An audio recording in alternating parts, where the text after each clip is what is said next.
So, as if by magic, we have a Federal Minister of Education with us. Hi, Jason, you're very welcome. So welcome to a sunny morning in Sydney. You'd never guess it because the blinds are down. It's good to be here. I'm Shamit Saggar. I'm the Executive Director of the Australian Centre for Student Equity and Success, ACSES as we like to be called. And some of you will know the organisation that I head as having a previous pedigree as something called NESHE, the National Centre for Student Equity in Higher Education. So the business has been around for a long time, but we just sort of pivoted to become much more focused upon higher education reform and policy in particular.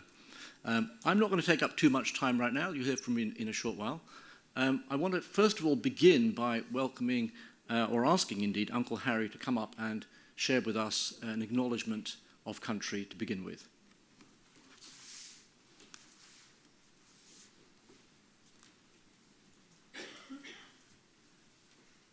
A very good morning to everybody.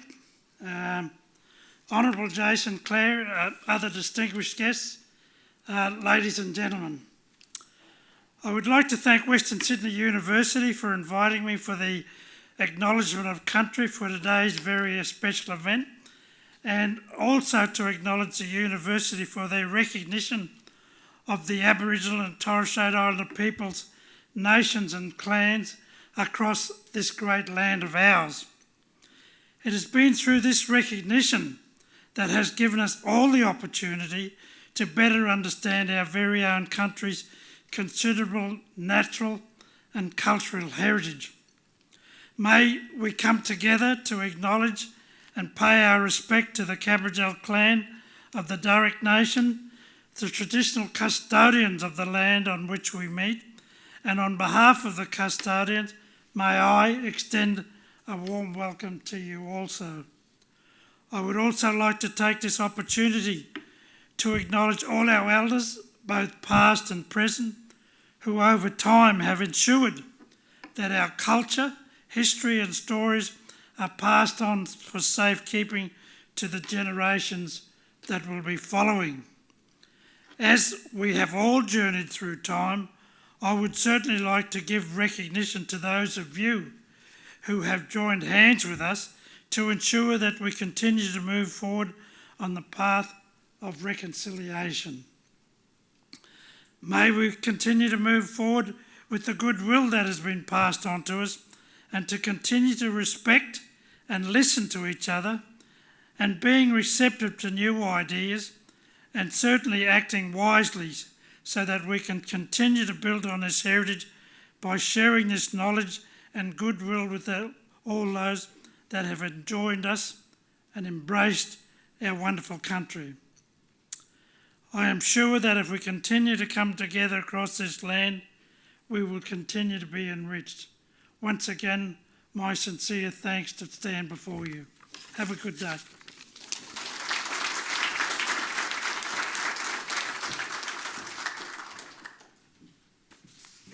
Thank you, Uncle Harry. It was a great pleasure to talk with Uncle Harry earlier on, and he was regaling tales of his time in Malaysia and as part of the Australian Defence Force many decades ago. So it's wonderful to have him acknowledge country on our behalf.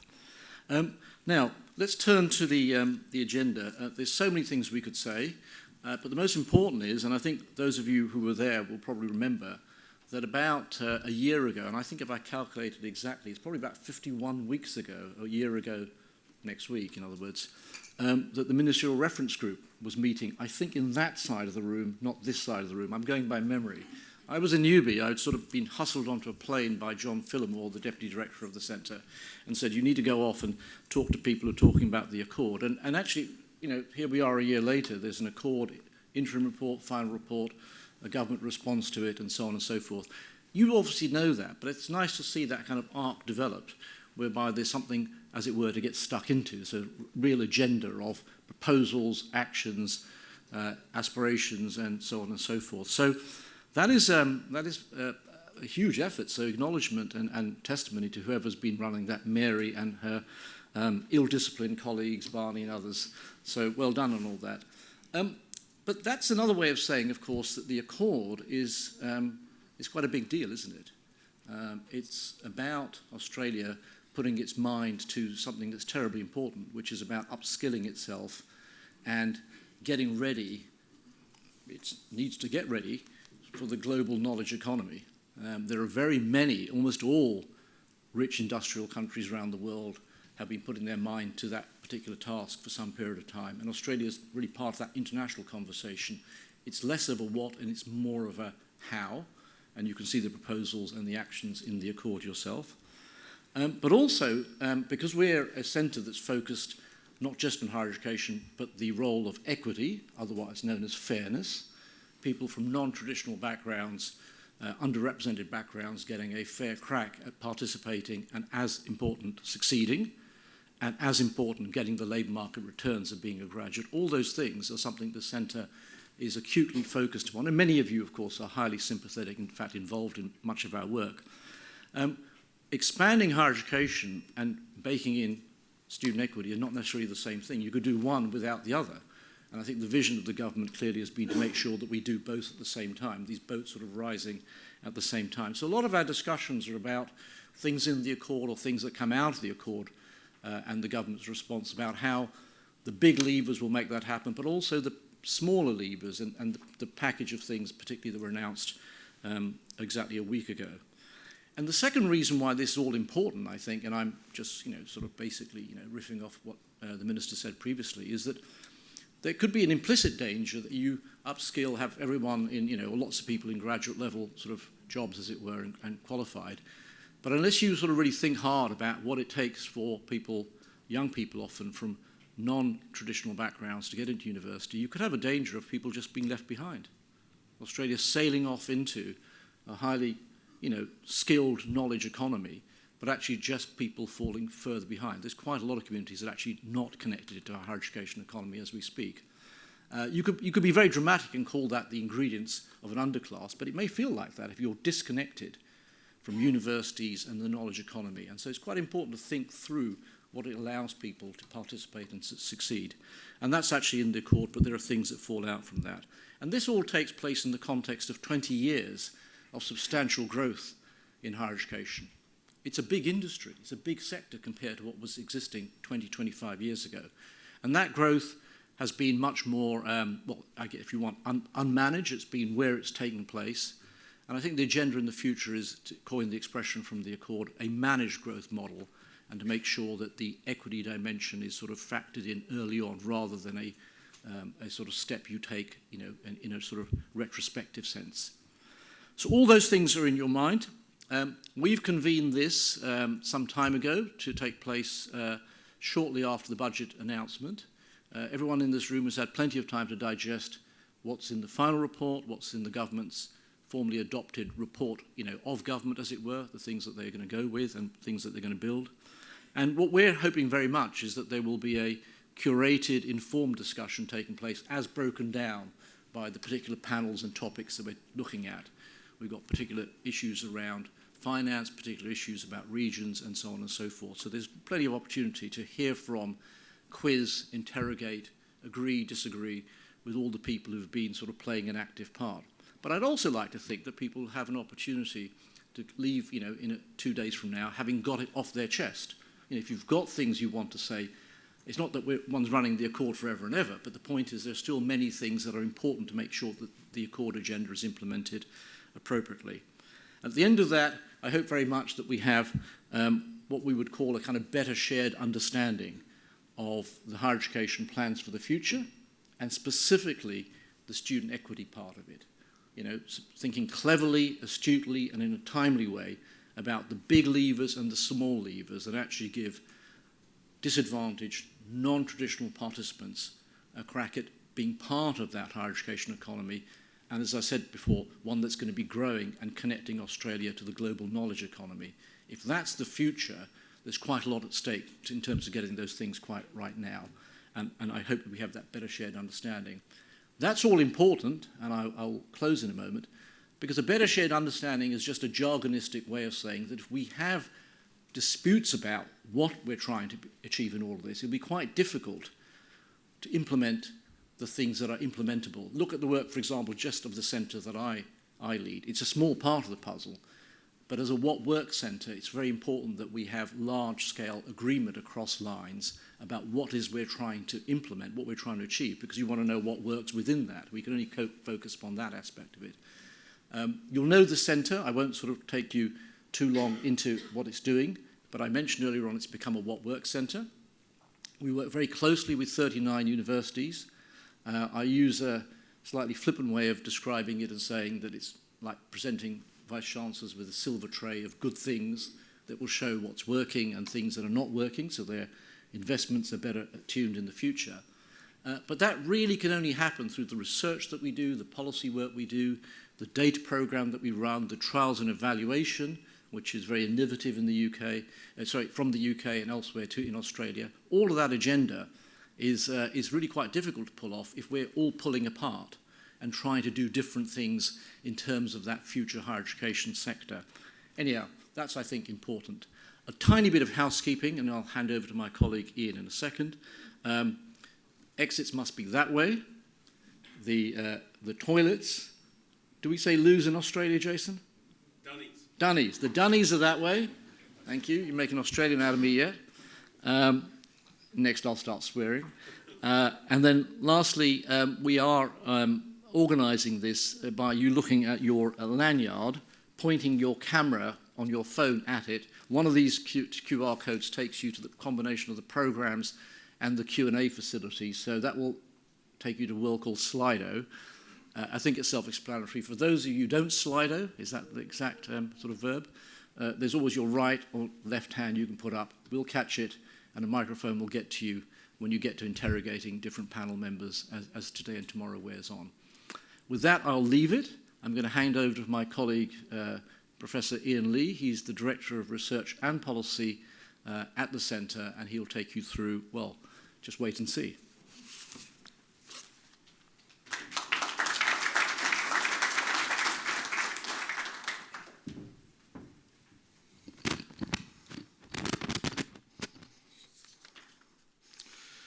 Good morning, colleagues. I'm Ian Lee. I'm the Director of Research and Policy at the Australian Centre for Student Equity and Success. A very warm welcome to all of you who've joined us here today, both in Sydney and also on the live stream that we've got set up.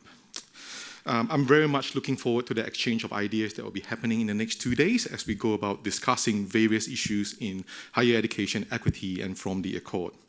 I would like to thank Uncle Harry for the acknowledgement of country, and also to our host, Western Sydney University, who's provided us with this wonderful location.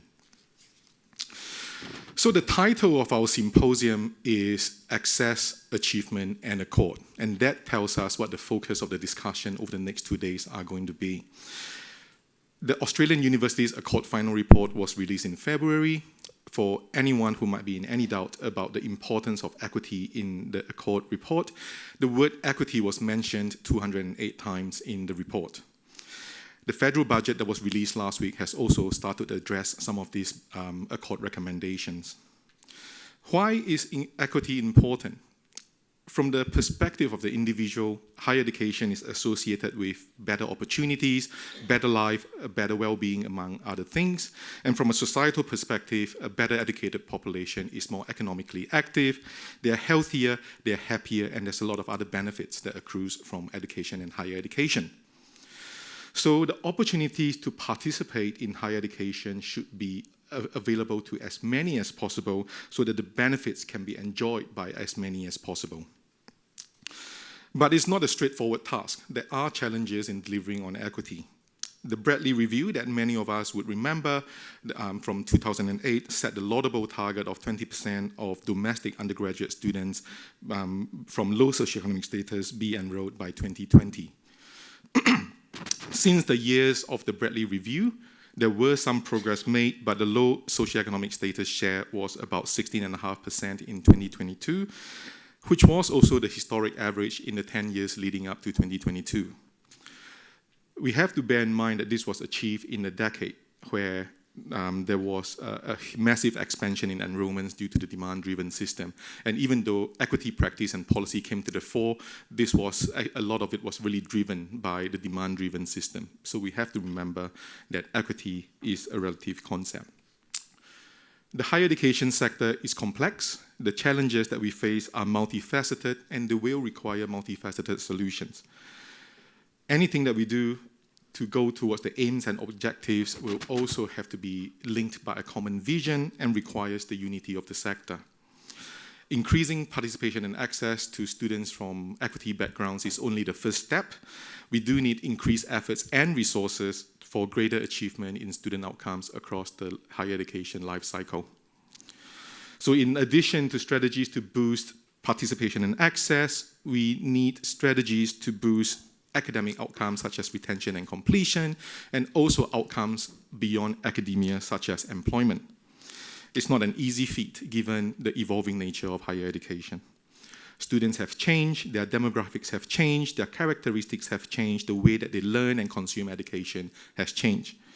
There are also challenges beyond the sector, such as the cost of living, such as the housing crisis that's going on at the moment, and also the uniqueness of Australian geography, among other challenges.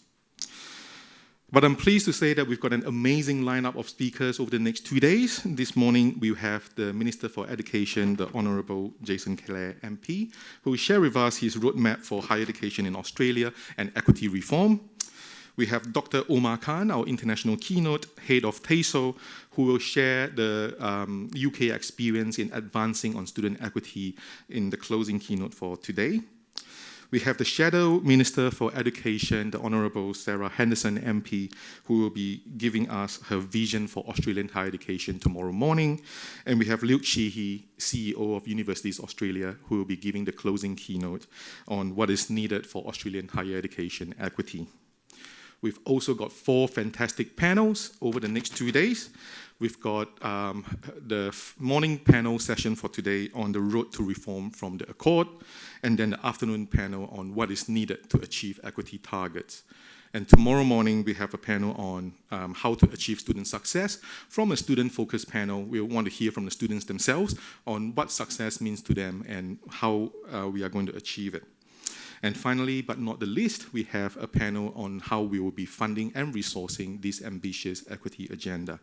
And over the next 2 days, there will be ample opportunity for engagement and questions with our wonderful speakers, panels, and everyone. Just a reminder, we also have a symposium dinner on for tonight at the Bankstown Sports Club. And Professor Barney Glover, Commissioner of Job Skills Australia and a former Accord panel member, will be our keynote speaker at the dinner. I wanted to wrap up by using an illustration on why we are gathered here today.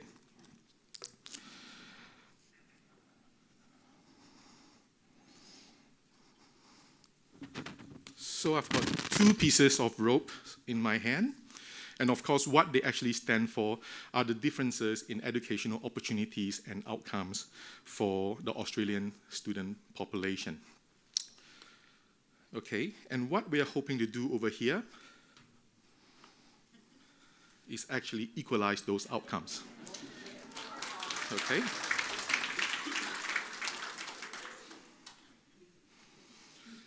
But that's not going to be easy to equalize those outcomes. So I've tied a knot in the rope, and what that stands for are the barriers and challenges that will lie in our way. What we need to do is to identify the barriers and challenges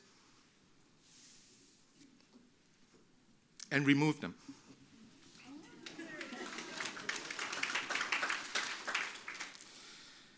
And finally, what I wanted to remind everyone of over here is that as we go about doing the barriers and challenges, we can't be focused on any single point in time.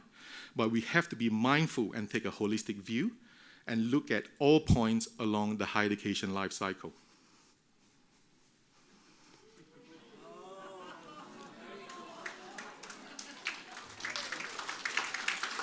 I hope everyone enjoyed that. In conclusion, we've got an ambitious agenda for equity ahead, and achieving it will not be easy. But I'm very confident that we do have many magicians in the sector, and with lots of hard work and no small amount of magic, we can make great things happen. Thank you.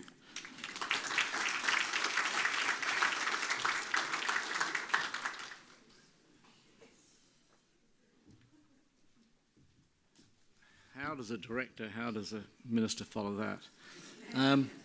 What Work Centre does lots of things, but it doesn't produce magic in the end. So, and you may want to hire Ian for the implementation of all this, because he's got obviously tricks up his sleeve, no pun intended. Okay, so look, I'm going to get out of the way in a nanosecond. We have a Federal Minister for Education, been mentioned lots of times. He's sat right over there. He's going to come up and share with you his sort of keynote thoughts, post announcing them last week through the government. And we've also got to make sure everything is prim and proper, a Vice-Chancellor, namely ours, Professor Harlene Hayne, who is Vice-Chancellor of Curtin, but also coincidentally and helpfully is the chair of the ACSES board. Jason, over to you, and this is going to run, I think, with Jason saying something and Harlene and Jason sitting down and taking questions from you guys as well as people online. Do you want to come up, Jason?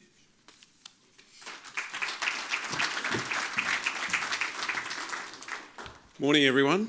Welcome to Bankstown. Who said universities weren't cool? You know, I saw not just magic there, I saw just a little fist pump between Shamit and Ian there. Cool kids from WA here in Western Sydney. Uncle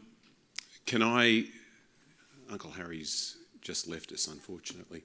Can I also thank my dear friend Uncle Harry, who's a local here, lives in Chester Hill, just around the corner. He's missing out on his mother-in-law's 100th birthday to be with us today. Well, that's at least the excuse that he gave me. But Uncle Harry, Shamit mentioned that Uncle Harry was in the Air Force. You know, when Uncle Harry was born, he wasn't counted in the Australian population. But he was there when it counted. He was a member of the Australian Air Force for 40 years. His brother was in the Army too, fought in Vietnam. It's a reminder of the extraordinary contribution that Indigenous Australians have made to this country. And I count Uncle Harry, Allie, as a dear friend of mine. So it was very special to have him acknowledge country today. And can I also acknowledge the traditional owners of the land on which we're meeting on today and pay my respects to elders past, present and emerging. Shamit, thank you for organising this event. And even more importantly, thank you and the team at ACSES for the enormous contribution you made to the university's Accord. Can I also acknowledge the peerless Mary O'Kane, the chair of the university's Accord team. Can I ask everyone to put their hands together for Mary? Barney Glover, the former Vice-Chancellor of Western Sydney University, must feel odd coming back to... It feels good. Gosh. I remember going back to Sizzler after I worked at Sizzler for 5 years. It felt odd. It must be very, very different if you're coming back as the former University Vice-Chancellor, now the Head of Jobs and Skills Australia. Professor Harlene Hayne, the Vice-Chancellor of Curtin University. Luke Sheehy, the Chief Executive of Universities Australia. Ken Wyatt, the former Minister for Indigenous Australians, is here as well. And Dr Omar Khan, the Chief Executive at Transforming Access and Student Outcomes in Higher Education in the UK. And I can see sprinkled amongst us in the audience many extremely valued members of the Accord Ministerial Reference Group that Shamit, you mentioned, met here just about 12 months ago. To everybody that's here, welcome and thank you for coming to Bankstown. Shamit, thank you in particular for holding this event right here. And I'm not just saying that because my office is across the road. This is a special place. I opened this place just over a year ago with Barney. It used to be a council car park. For as long as I can remember, this was a car park with about 40 or 50 car parking spaces. And now it's this, a 19-storey building big enough to educate, I think, more than 10,000 students. But it's more than just a building. For me, this is a beacon. I said when I opened this place just over 12 months ago that I remember as a kid growing up in Western Sydney, lots of Westfield logos and lots of golden arches, but not a lot of university crests. They were somewhere else, a long way away. And for a lot of my friends, they thought university was a long way away as well, for someone else. That's why I said to Barney when this place was being built, can you make sure that there's a big Western Sydney University sign at the top? And if you didn't see it on the way in, I can assure you it's there. And Barney tells me that it's 15% bigger than they have on any other Western Sydney uni building. Is that true? That's true. That's true? Of course it's true. Incidentally, it also lights up at night. So if you're at the sports club tonight, on the way out, look up and you'll see it there beaming into the distance. You can literally see the logo for kilometres. And it seems funny, but it's really, really important, because it sends a message to every boy and girl, every mum and dad who drives past, who wanders around Bankstown, that we belong at university. And that's why I call it a beacon. It's also an example of the sort of change that I want to help make possible. And I hope that you can see that in the first stage of our response to the university's Accord. The Accord is a big deal. It's a blueprint for the next few decades. Funding it and implementing it is going to take more than just one budget. We have to do it in stages, but we've bitten off a big chunk. 29 of the 47 recommendations in full or in part. And that includes changes to HECS. The Accord recommended that we set indexation for HECS at either inflation or wages, whatever's the lowest. We're doing that, and we're going further than that. We're going to backdate that to June last year. That means that we're wiping out what happened last year and making sure that it never happens again. The budget wipes out about $3 billion of HECS debt all up for about 3 million Australians. And to give you an example, for someone with an average HECS debt of, say, 26 grand, that means that their HECS debt will be cut by about $1,200. It's an important reform that makes HECS fairer. HECS indexation has been a big issue now for the last 12 months or so. The campaign to do something about placement poverty has been going for much longer than that. In the short time that I've been in this job, I've met a lot of students who tell me how hard it is to complete the prac part of their degree. Some students have to move. Sometimes they have to give up their part-time job. For some students, it means genuine poverty. For some, it means delaying or never finishing their degree. The Accord team saw this too, and they recommended that we provide financial support for teaching students and nursing students and social work students. And that's what we are doing. For the first time ever, the Commonwealth Government will now provide this support. These two reforms, changes to HECS and paid prac, help with the cost of degrees and the cost of living. But the Accord is about more than that. It's deeper than that. At its core, what it's about is the cost of kids missing out on going to university altogether. It says that in the world that lies ahead, we're going to need a workforce where 80% of workers have a tertiary qualification. 80% have been to TAFE or uni. And it says that we're not going to get there unless we do something about the great big invisible wall that stops a lot of people from poor families, from the outer suburbs, from our regions, from getting to the front door.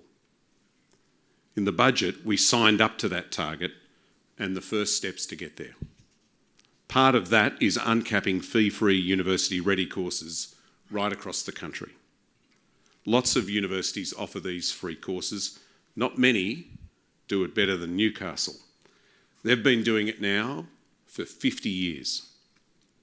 1 in 5 people who get a degree from Newcastle University today start with one of these fee-free courses. People like Jennifer Baker. Jennifer was a mum at the age of 19. She worked in hospitality for 10 years, and one day she saw an ad for one of these free courses, Open Foundation, in her local newspaper. Now she's got a science degree and an honours degree and a PhD and a Fulbright scholarship. She's a computational medicinal chemist. And it all started with one of these fee-free university courses. They're a bridge between school and uni to help get you the skills that you need to succeed when you get there. The Accord team recommended that we significantly increase the availability of these courses, and that's what we're doing. We're effectively moving to a demand-driven model and funding these places properly. My department, it's great to have Ben here, who has been doing all of the heavy lifting to bring this together for the budget, and thank you, Ben, for all of the work that you and your team are doing. My department estimates that this will increase the number of people doing these fee-free university-ready courses by about 40% by 2030 and double that number by 2040. That strengthens that bridge between school and university, helps more people get across it. And that's just the start. The Accord recommends a new funding system, a demand-driven system for equity students. In other words, uncapping the number of funded places for students from poor families who qualify for the course that they want to do. And in addition to that, a new needs-based funding system, so students from disadvantaged backgrounds, students with a disability, Indigenous Australians and students who study in regional Australia get the extra academic and wraparound support that they need to succeed when they get there. What the Accord called a game changer for regional universities. It's based on the idea, it's based on the knowledge that students from disadvantaged backgrounds are less likely to complete their degrees than other students, and that this can help fix that. In the budget, we committed to do both of these things, and last week I announced an implementation advisory committee to help get the detailed design of these critical reforms right. I've also heard concerns from the disability community that the Accord didn't get everything right on disability, and I hear you. We need to get it right in the implementation, and we will, working with you to do that. As you've heard me say before, we're also doubling the number of university study hubs across the country, in the regions and in our outer suburbs. They're buildings that aren't anywhere as big as this, but they do something like this. They bring university closer to where people live, the people that we need more of at university. I announced the locations of the next 10 regional university study hubs a couple of weeks ago, and they're everywhere from the Pilbara to East Arnhem Land to King Island off the coast of Tassie. And applications for the 14 suburban university study hubs will open soon. This is all part of the first stage of our response to the Universities Accord. But as I said a moment ago, reform here is bigger than one budget. It's bigger than one term of Parliament. It's bigger than one government. It's a national project. That's why we are also establishing an Australian Tertiary Education Commission to stay the course, to drive reform, to help us reach that nation-changing target, no matter who the government is, no matter who the Education Minister is. I've said a number of times that we're not going to fix equity at university if it just happens at the university gate. Starting there is too late. We've got to reform every part of the education system, make every part of it better and fairer. And that's what I'm trying to do. To give you an insight into sort of what keeps me up at night, it's the number of kids finishing high school. The number of kids finishing high school is now going backwards. I make much of the fact that under Paul Keating and Bob Hawke, we saw this extraordinary change happen in Australia. From 40% of young people finishing high school up to almost 80%. That was nation-changing. It created the country we have today. Now it's going backwards. Now we're seeing the reverse. In the last 7 years, it's dropped from 85% down to 79%. And in public schools, it's even bigger. It's dropped from 83% to just over 73%, a 10% drop in 7 years in our public schools. And remember, this is happening at a time where it's more important to finish school than it was when any of us were at school, where we don't just aim to hit an 80% target of people finishing high school, but an 80% target of people in our workforce with a tertiary qualification, having gone to TAFE or to uni. A big part of hitting that Accord target then is fixing this, addressing the decline in the number of people finishing high school and turning it around. And that means fixing funding for public schools and tying that funding to real reform. Those negotiations with the states are happening right now. I've done a deal with WA, I've done a deal with the Northern Territory that will get both of them, WA and the NT, to 100% of that Gonski funding level. That involves the Commonwealth Government chipping in, and it involves them chipping in. And I'm still negotiating with the other states. All up, I've put an extra $16 billion of additional investment on the table for public schools. To put that in perspective, that will be the biggest investment from the Commonwealth in public schools that has ever been delivered. We can do this. We can turn it around, but the states need to chip in too, and we need to tie the funding to reform, to the sort of reform that's going to help children who fall behind when they're little to catch up and to keep up and ensure that more young people finish high school. Reform also doesn't start at the school gate. It starts even before that. Just up the road from here is Chullora Public School. You can probably see Western Sydney University from Chullora Public School as well. Last year, 70 kids started kindergarten there. The year before that, only 2 of those children were in early education and care. 2 out of 70. Forget about falling behind. A lot of those children started kindergarten last year already behind. They're playing catch-up from the day that they start school. In just over a month, we will receive the Productivity Commission's final report into early education and care. Its draft report made the point that it's kids from poor backgrounds, it's kids in communities like where we are today, who are the least likely to go to early education and care and the most likely to benefit from it. And that's why I'm glad this event is here. As I said, this is more than just a building. This is a symbol of the sort of education system I want to help build. A better and a fairer education system. It'll take years to do this, but last week we laid some of the foundations for it. And if we get this right, we don't just change the lives of individuals, we change the lives of their children and their children. The impact is intergenerational. It changes communities as well, and it changes countries. We're all here in this room because we care about fairness, we care about equity. But the truth is, if we want to see what inequality really looks like, it's not just the number of people who go to university or finish school or get a chance at early education and care.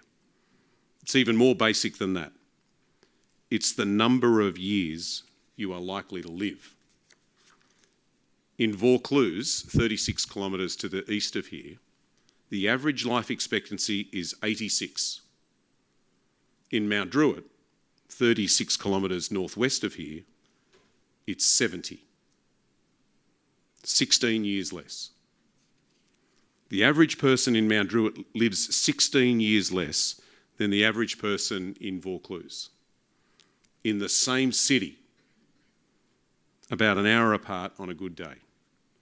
That's what inequality really looks like in its most awful form. Education can't change everything. I know that. But it is the most powerful change maker in this country.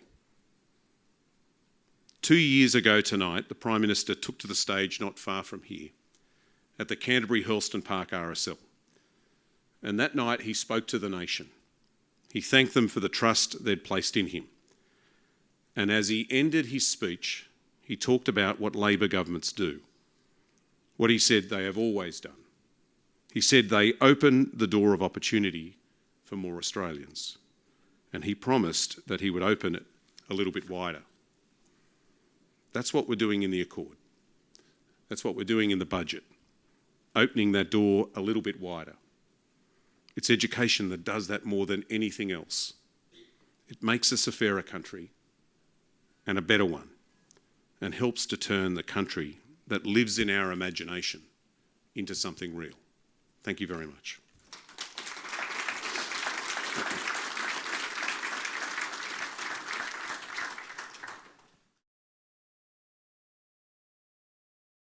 Well, thank you very much, Minister. We've had a very interesting relationship because you started your role just about the time that I started mine. And I will never forget you coming to visit us at Curtin early in your term and learning about what was then Neshi, and how impressed you were about the kinds of things that we could do. And we were absolutely ecstatic at that Universities Australia conference when you made the announcement that you would continue the funding. So the fact that we're all here today is really due to the support of the Minister that started very, very early in his term, so thank you very much. I'm going to kick off. I mean, thank you also for the budget. I guess we'll have some discussion about some of the things that have been funded, some of the things that people are looking forward to. But for me personally, I think sort of two of the real hallmarks is the support for placement poverty, which for those of us who lead universities like you, we've heard lots of comments from students about how hard it is for them to complete their studies at that very end of their study because they have to give up their jobs or move away. And I guess the other thing I'd really like to congratulate you on is the enabling places, and particularly in light of what you've just said about the number of students who are not completely finishing high school. I'm really impressed. At my university, there isn't one doorway through. There's like 35 different doors that you can go in, and I think we should all continue to increase the number of ways that students can gain access, and certainly the high caliber enabling programs that many of the Australian universities support will go a long way to doing that. But I guess my question is, so thank you. We're all, I think, anxiously waiting for the ATEC because it does feel a bit like a lot of the evolution and revolution that we're looking for is going to be dependent upon that group. And I'm just wondering if, I know that there are things in the works, if there's anything you want to comment on, given the nature of this group, about the kinds of responsibilities. I see that ARC and TEXA are now off the table for the ATEC. Is that correct? Yes? You know, sort of what your views are, and what do we have to look forward to with respect to the new body? Okay. So in the budget, we set out funding for the changes to HECS, the paid placement changes, and the demand-driven model for fee-free university study courses or university-ready courses. You don't see numbers attached to the new funding system or the needs-based funding system or the ATEC because the detailed design work for that needs to happen next. We announced the establishment of a team, an implementation advisory team, committee to help us get the detailed design of what the ATEC should look like, right? As well as the funding system and the needs-based funding system. Now that work is incredibly important.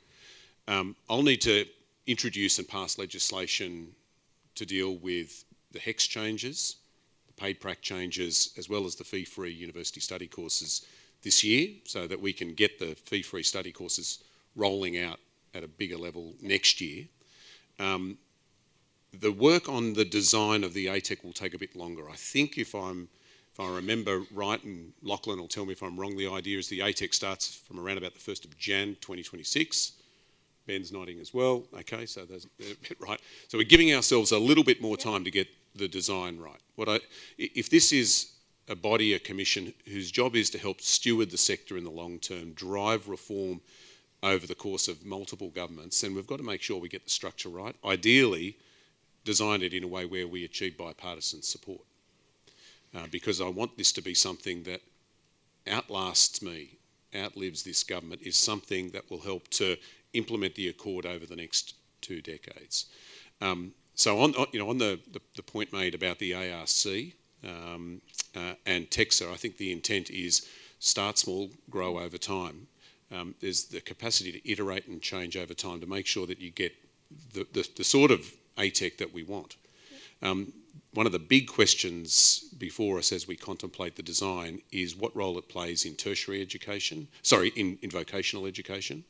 I think in its first iteration over the first couple of years it'll be mainly focused on higher ed, but we do want to see a harmonisation and a more joined up approach to higher ed and vocational education. That's why we've got Barney on the Implementation Advisory Committee as well with his new role there, because a key part of what it needs to do over time is help to sort of, I don't know if mash is the right word, but integrate the two systems in a way that doesn't happen at the moment. Great, thank you. Now, I think that people are able to send some questions through Slido, and we'll also call for questions from the audience. But before I hand over the chair's prerogative, you've made the point that this requires bipartisan support. Do you have any indication about what the opposition's had to say about the Accord and some of your funding decisions? Look, I'm not going to get into the politics of it. It'd be easy for me to criticise the other side. What I do is focus on trying to design the best policies here, get them implemented, try and garner as much support across the board from the crossbench, from all minor parties and from the opposition where we can get it, because I'm serious about trying to build something that lasts. Great. I mean, I guess the reason I asked it was not to be political, but it just seems, I mean, again, I'm probably preaching to the converted here, but it seems very non-controversial that we would support our students through their pracs and try to encourage more students to come through university through enabling programs. So in some ways it feels like those things, being the first cabs off the rank, might be the least controversial. I hope so. You know, the enabling courses have been a bit of a political battlefield in years past, believe it or not. Sharon Clayton, the member for Newcastle's, sort of reminded me as we've developed this policy that it's been under threat at different times. I'm hoping that this policy shift is one that's embraced by everyone across the parliament. That's why I tell stories like Jennifer Baker. When you hear her story, you get it. I'll give you another one, Joanne McCarthy.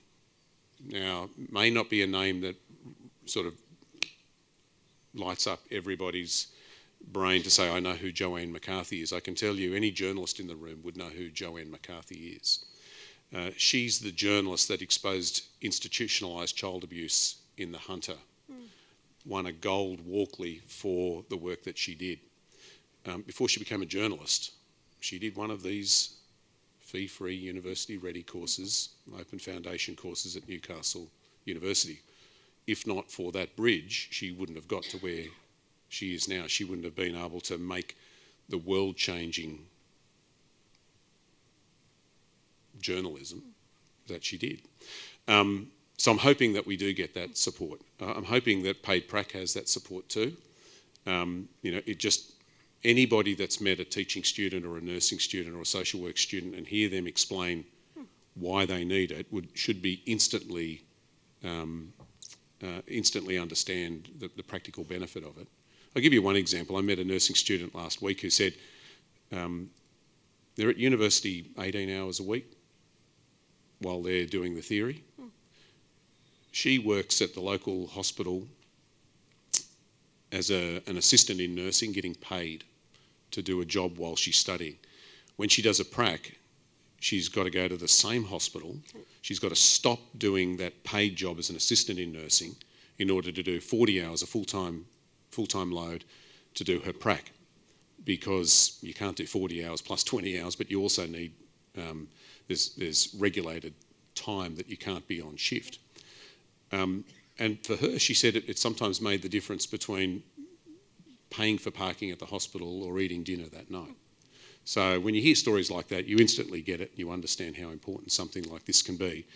And when you hear stories about people quitting their degree because they can't finish the prac or afford to do it, then you realise that this is something that is not just good for the individual, but good for the country too. Yeah, absolutely. And at some point, maybe offline, I can share some stories with you about enabling students who have, incarcerated enabling students, which we have a very large footprint at Curtin in teaching students who are incarcerated.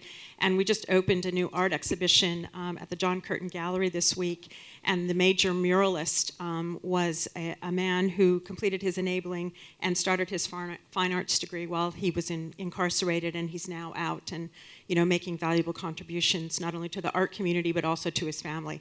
I mean, these are major transformations that are generation, you know, building. So again, I think you're preaching to the converted here, and we can probably help add to your corpus of stories about life-changing experiences based on enabling. That'd be terrific. You know, I'm keen to get as much support for these reforms as we can, because they will hit the parliament. And the more people who say, look, this is a good idea, this is going to make a positive difference, the more likely we are of getting them through the parliament. Great.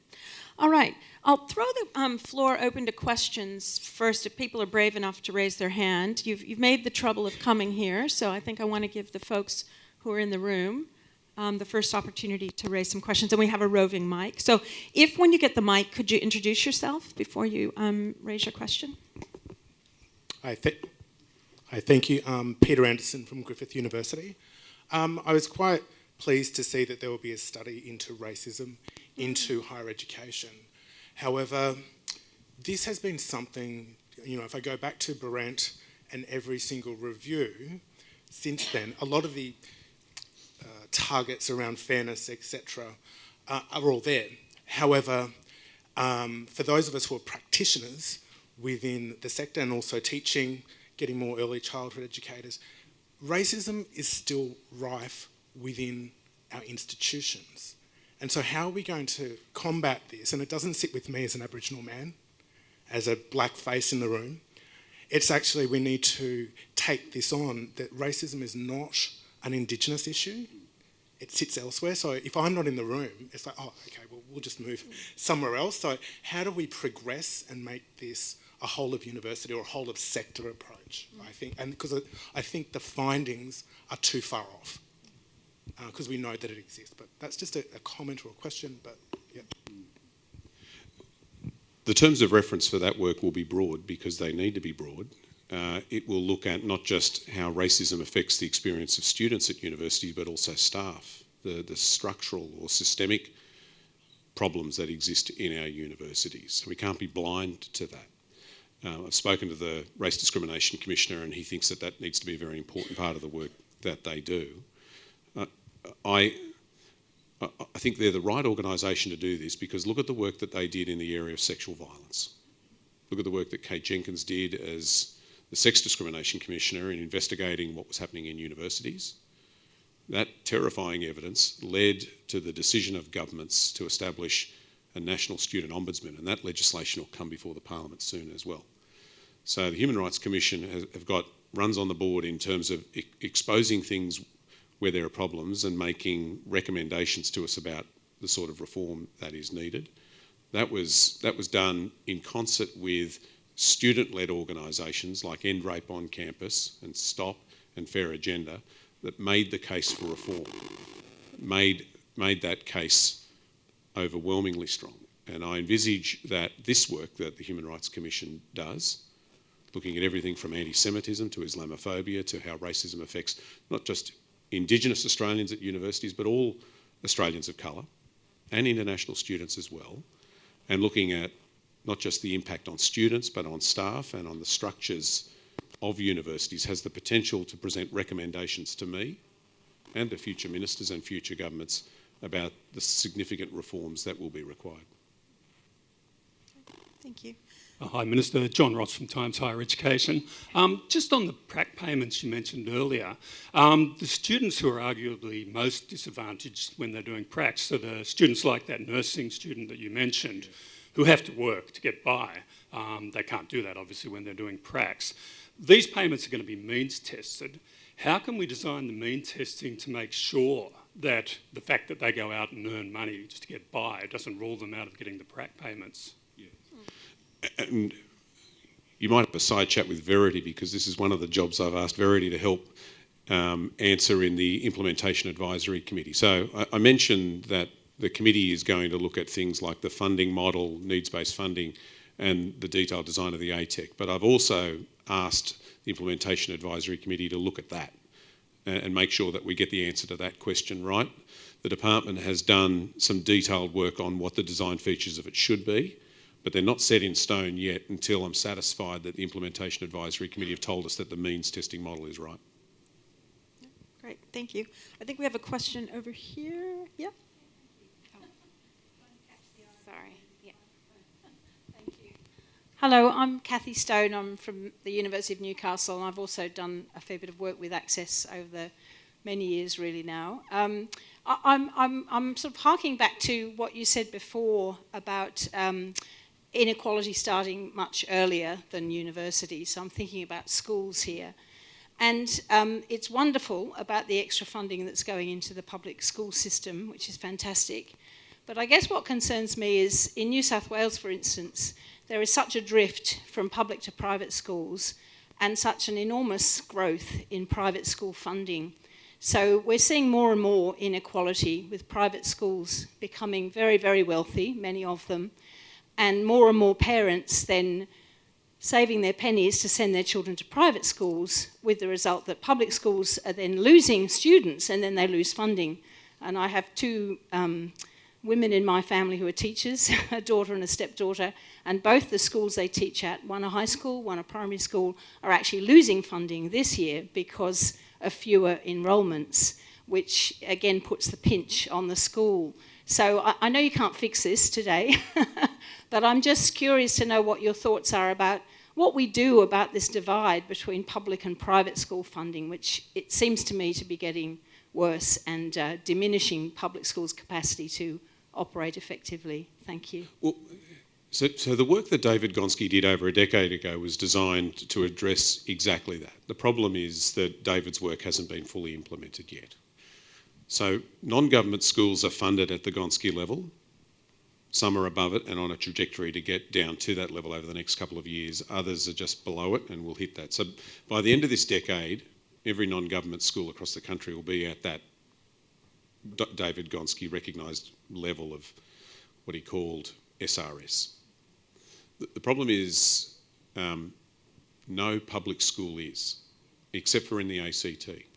So the deal I've done with WA fixes that. It means that all public schools in WA will be at that level by the start of 26. And in the Northern Territory, which, you know, think about 100%, at the moment there it's 74%. So in effect, you know, 1 in 4 children in a class isn't funded in the Northern Territory at the moment under the model. We will get every public school funded at 100% of that Gonski level by the start of 2029. So the most underfunded public schools in the country are going to become the best funded public schools in the country because of that change, effectively doubling Commonwealth investment in the Northern Territory. We've got to do the same for New South Wales, for Queensland, for Victoria, for Tassie, South Australia as well. And that involves the Commonwealth chipping in and the states chipping in as well. For New South Wales, for example, we've put more than $4 billion extra funding on the table here. If we do that, then suddenly we've funded all schools at the Gonski level. I'm not trying to break the Gonski model, I'm trying to finish it. And make sure that the money is used in the right way, that we squeeze, you know, absolutely everything out of it that we need to. We have, and it sort of goes to your question, one of the most segregated education systems in the world. And it's become increasingly so. And it's growing more segregated at a faster rate than many other countries. And by that, I don't mean the colour of parents' skin. I'm talking about the size of their wallet or their purse or their bank balance. If we fund schools properly, that can help. We've got to make sure that that money is tied to the sort of things that are going to help children that I spoke about before, that either start behind or fall behind, to identify that they're falling behind early through things like Year 1 phonics checks and numeracy checks, and then intervene early. So get a child who's struggling in a class of 30 into a class of 2 or 3 and provide that small group multi-tiered intervention, help that child to catch up. The research shows that if you provide that extra scaffold, that extra support for a child who's struggling in a class of 30, they can learn as much in 6 months as you normally learn in a year. And it's not just that academic support, it's all the wraparound supports. You know, I talked about needs-based funding for universities. That's what this is, needs-based funding for schools, and using that extra funding for students who need it to make sure that they can succeed.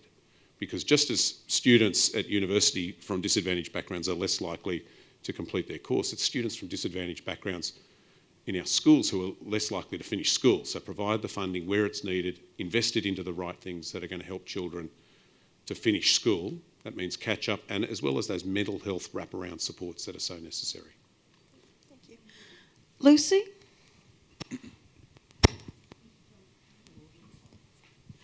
Lucy Johnston, Interim Vice-Chancellor, University of Canberra. Well, celebrating the paid pracs, which are fantastic for those in those disciplines, aware that there's a number of other disciplines, psychology, physiotherapy, pharmacy, anything else beginning with P, where there are placements necessary. So is there any intention over time to expand to other disciplines apart from those named? What I've said, and it's an important question, I've said, look, this is the start. The Accord recommended that we start with teaching and with nursing, midwifery and social work, and there are good reasons to start there. This is the first time the Commonwealth has ever gone near this. So it is a big decision. If you look at how much it's worth in the budget, we're talking hundreds of millions of dollars just in the first 4 years. In terms of structural change, I think it's only in 10 years' time that people will look back and say that was a big investment and a big transformative decision. So we start there. The report also says that there's potentially a role for state governments to chip in as well if they want to have an edge over other states here in providing extra support. If the evidence, and I think ACSES will play a key role here if we fast forward a couple of years into the future, see the impact that this is having, measure its impact in terms of students both deciding to go into teaching, go into nursing, go into social work, but also increasing the completion rates, that the arguments will mount for the same sort of reform in other areas, whether they're funded by the Commonwealth or by the states or by industry. Thank you. I know that we're indulging the Minister's time because we've gone over, but I do have a couple of really good questions on the Slido, so I might just, if you've got the time, sure. I'm just looking at your minders to make sure that it's okay that you're here. So one of the questions from the Slido is, are Australian universities who don't prioritise equity programs, especially around Indigenous development, will they be held accountable, and will there be expected standards? Things like the changes to the funding model provide incentives for universities to act here. You know, the legislative change we made last year that created a demand-driven system for Indigenous students sends all the right messages to universities. What we're doing is expanding that model out to more students from poor backgrounds, students with a disability. And I think if you provide the financial incentives, if you say to a university, if you enrol this student, you're going to get more funding, both in terms of initial funding and needs-based funding, then universities will sit around the table and think, well, hang on, we're getting a pretty clear signal here that we should be doing more to help students from equity backgrounds to get in and succeed. Great, thank you. All right, I think on behalf of the group, I would just like to ask you to join me in thanking the Minister for his